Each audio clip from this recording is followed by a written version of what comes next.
Raymond n'avait pas toujours été cet homme brisé, courbé par la vie, comme un vieux balai sec, prêt à se fendre. Il fut un temps où il se levait à l'aube, enfilait une chemise impeccablement repassée et marchait d'un pas assuré, le regard fier et le cœur léger.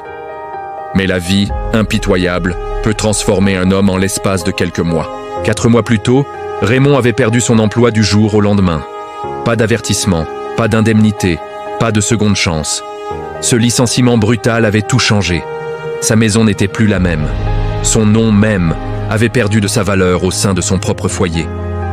Le respect qu'on lui portait s'était évaporé comme de la rosée au soleil.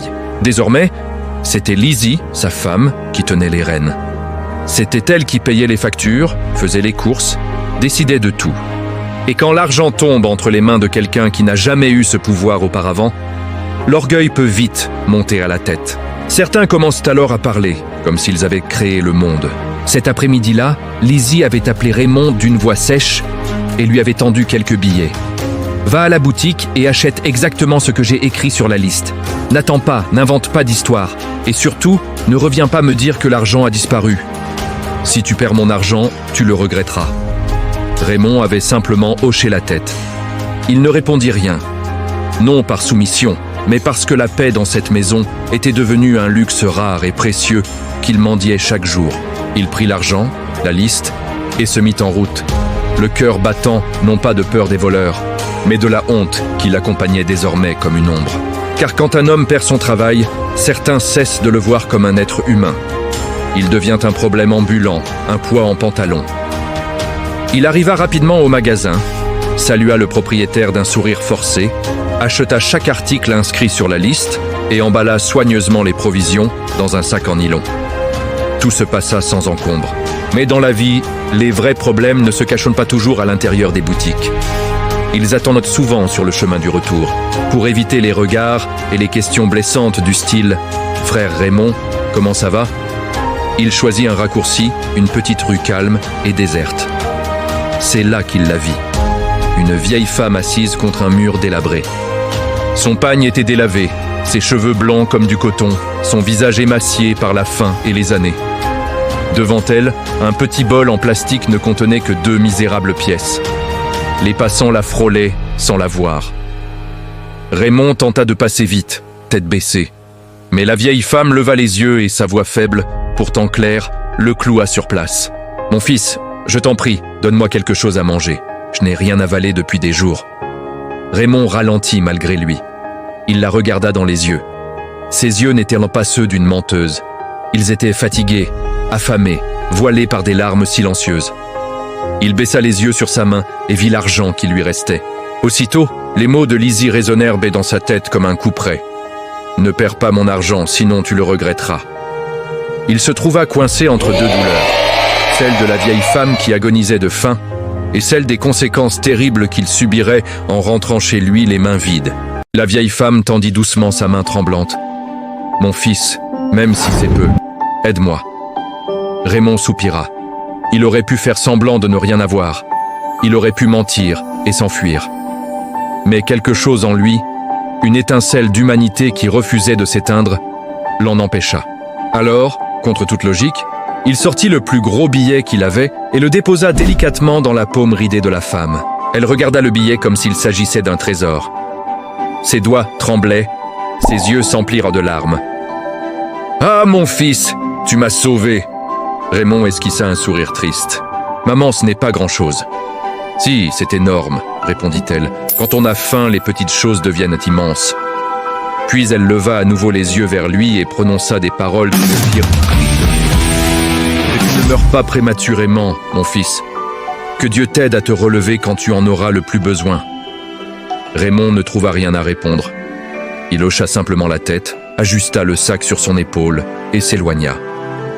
Mais à peine avait-il fait quelques pas que la réalité le rattrapa violemment. Il s'arrêta, compta l'argent restant. Le billet qu'il avait donné était précisément celui qui lui aurait permis de rendre la monnaie. Il resta figé, fixant sa paume vide, comme une blessure ouverte. Pendant une fraction de seconde, une voix mauvaise murmura. « Retourne la chercher. Dis-lui que tu t'es trompé. » Mais son cœur se rebella. « Non, se dit-il. Tu l'as donné. On ne reprend pas la gentillesse. » Il continua donc sa route, la peur au ventre. Plus il approchait de la maison, plus la voix de Lizzie résonnait dans sa tête comme un glas. Il poussa le portail, entra. Lizzie était là, dans le salon.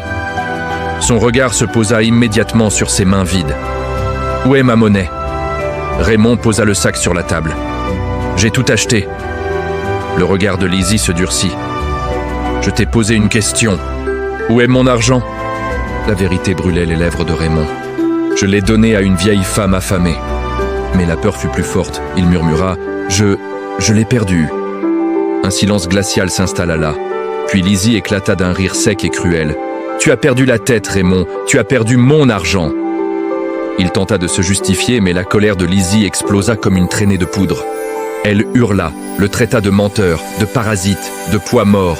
Elle lui rappela chaque jour où elle avait payé pour lui, chaque facture qu'elle avait réglée seule. Et au milieu de ses cris, elle lâcha le mot qui le frappa comme une gifle. « Si tu me voles, dis-le-moi tout de suite !» 2 jours plus tard, Raymond rentra épuisé après une longue journée de recherche d'emploi. La porte était entr'ouverte. Il entendit des rires étouffés.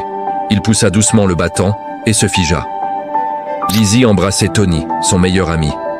Aucun des deux ne sembla surpris ni gêné. Lizzie le regarda froidement et lâcha. « Dégage d'ici tout de suite. Si tu dis un mot, tu es dehors. C'est moi qui paye cette maison maintenant. Tony m'aide depuis que tu es devenu inutile. » Raymond sentit la rage et la douleur l'envahir. Il les traita d'abomination, de traîtres. Mais Lizzie, implacable, sortit son sac et le jeta dehors. « Prends tes affaires et disparais !» Il resta un instant pétrifié, puis ramassa son sac et partit dans la rue, le cœur en miettes, sans savoir où aller. Le soleil brillait encore, mais pour lui, le monde était devenu gris. Arrivé à un carrefour, il aperçut à nouveau la vieille femme, assise au bord du chemin avec son bol. Il se précipita vers elle. « Maman, que fais-tu ici ?» Elle leva les yeux et sourit doucement. « Je m'en dis là où Dieu m'envoie, mon fils. Je n'ai rien mangé depuis ce matin. » Raymond sortit ses derniers billets et les lui tendit. « Prends ça, maman, va acheter à manger. » Mais elle refusa. « Non, mon fils, c'est ton dernier argent. » Il resta bouche bée. « Comment le sais-tu » Elle sourit avec sagesse. « Je vois ta tristesse. Quand un homme est aussi triste, c'est souvent qu'il n'a plus rien. » Raymond s'assit près d'elle et, pour la première fois, laissa couler sa douleur. Il lui raconta tout, la perte de son emploi, les humiliations de Lizzie, la trahison de Tony, son expulsion. La vieille femme écouta en silence, le visage empreint de compassion. Quand il eut fini, elle secoua la tête. « Mon fils, je suis désolée, mais je vais te bénir. » Elle sortit un petit papier sur lequel étaient inscrits des numéros. « As-tu déjà joué au jeu de hasard ? Une fois, il y a longtemps, je n'ai jamais gagné. Cette fois, tu vas gagner. Va jouer ces numéros au bureau de la rue d'à côté.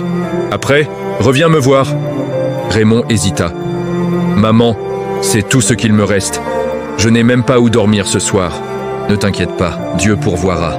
Va et reviens demain. » Il serra le papier contre lui, entra dans le bureau de loterie et joua les numéros. Puis il revint au carrefour. La vieille femme avait disparu. Il se sentit perdu, trahi par un espoir fragile. C'est alors qu'un vieil ami le reconnut et l'invita chez lui. Raymond accepta, reconnaissant. Le lendemain matin, il vérifia les résultats. Il avait gagné. Pas une petite somme, 2 millions de dollars. Il était le seul gagnant. Il pleura, rit, cria de joie. Son ami le serra dans ses bras, mais refusa de jouer lui-même quand Raymond lui proposa. Puis l'ami partit chercher du vin pour fêter ça. Soudain, une voix claire et urgente résonna dans la pièce vide. « Danger ! Prends ton sac et pars maintenant. Ton ami n'est pas ce qu'il semble. Il veut te nuire. Fuis !» Raymond, terrifié, obéit sans réfléchir. Il s'enfuit à toutes jambes. Quelques minutes plus tard, son ami revint, furieux, un plan macabre à l'esprit. Raymond courut jusqu'à épuisement et retrouva la vieille femme. Il lui raconta sa victoire. Elle sourit calmement. « Je sais, mon fils, mais fais attention, garde ton secret. Tout le monde ne veut pas ton bonheur. Éloigne-toi de cet ami.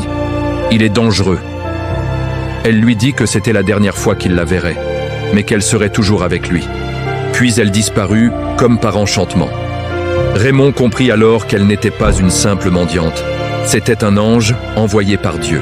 Un mois plus tard, Raymond avait reconstruit sa vie. Il investit intelligemment, créa une entreprise florissante et devint un homme respecté. Mais Lizzie réapparut, pleurnichant, prétendant avoir changé. Touché par sa solitude et par la pitié, il la laissa revenir. Elle joua la femme repentie, l'enveloppa de douceur, jusqu'à ce qu'elle propose un excellent investissement. 200 parcelles de terrain. Elle insista pour qu'ils aillent les voir seuls. Le jour venu, après avoir bu le vin qu'elle lui servit, Raymond perdit connaissance. Il se réveilla ligoté au bord d'une rivière. Lizzie et Matthew étaient de là. Ils révélèrent leur plan. Ils voulaient sa fortune et sa mort. Matthew le poussa dans l'eau furieuse. Mais un récolteur de vin de palme, perché dans un palmier, avait tout vu. Il plongea, sauva Raymond et l'emmena dans un petit village chez papa Peter et sa fille Rosemary, une jeune femme douce et belle. Là, Raymond reprit des forces. La voix mystérieuse revint une dernière fois. « Retourne en ville, sauve tes biens, et Rosemary est ta future épouse. » Raymond obéit. Il alla au commissariat, raconta tout. La police possédait déjà une vidéo filmée par le mystérieux sauveur. Lizzie et Matthew furent arrêtés, jugés et condamnés à perpétuité. Raymond revint au village, épousa Rosemary dans une cérémonie simple et émouvante. Il emmena sa nouvelle famille en ville pour commencer une vie nouvelle, sereine, entourée d'amour véritable. Ainsi, l'homme qui avait tout perdu retrouva tout. La dignité, la richesse, mais surtout la paix et une femme au cœur pur. Et quelque part, dans l'invisible, la vieille femme ou l'ange veillait encore.